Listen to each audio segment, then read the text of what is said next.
پر ایمان والے اس حسین دی عظمت نو سلام پیش کریے جدی نسبتاں دے نال اج موجاں ساڈیاں بنیاں نے قبلہ مفتی صاحب جڑے پاک پتن دی دھرتی تے تشریف لے آئے میں دی عظمت نو سلام پیش کراں گا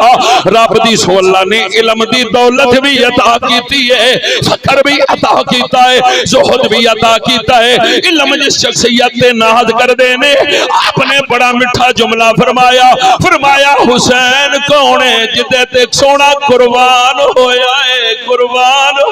ہے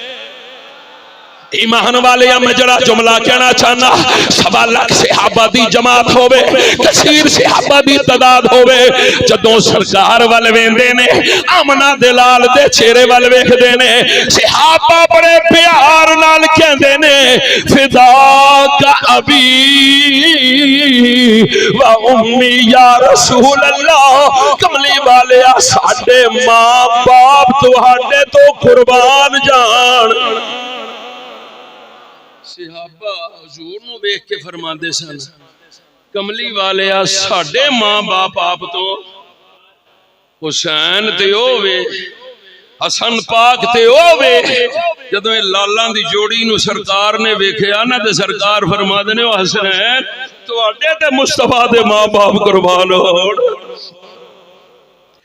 تو حجے بھی اس گرانے دی عظمت نو نہ سمجھے جنات مصطفیٰ فرماتے ہیں میرے ماں باپ قربان سونے نبی نے تے حدیثاں بھی دسیاں پیار بھی دسیا سلیقہ بھی دسیا انہاں دے پیار کرن واسطے سلیقہ سرکار نے دسیا فرمایا پیار کرو گے دن قیامت میرا قرب نصیب ہوے گا جنت دیاں بہاراں نصیب ہون گیاں اگر بغض رکھیا تے جہنم ٹر جاؤ گے تانوں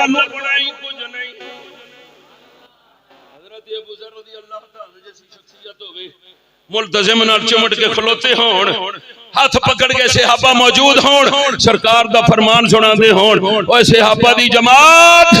میرے نبی پاک دا فرمان ہے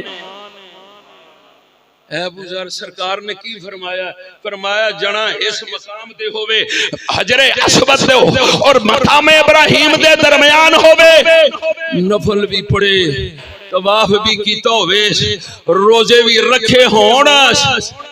اپنے آپ سمجھدا بھی کچھ ہوئے پر فرمایا دل وے آل رسول نال بغض رکھدا تے کدی جنت جا سکدا ہن کعبے وچ نفل پڑھنے والا اگر جنتا نہیں جو لگدا بغض دی وجہ تے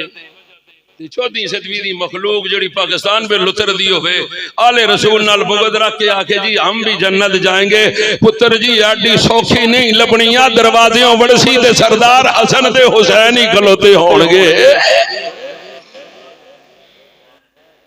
آکے بادشاہ نے تو اس گھرانے نال محبت کر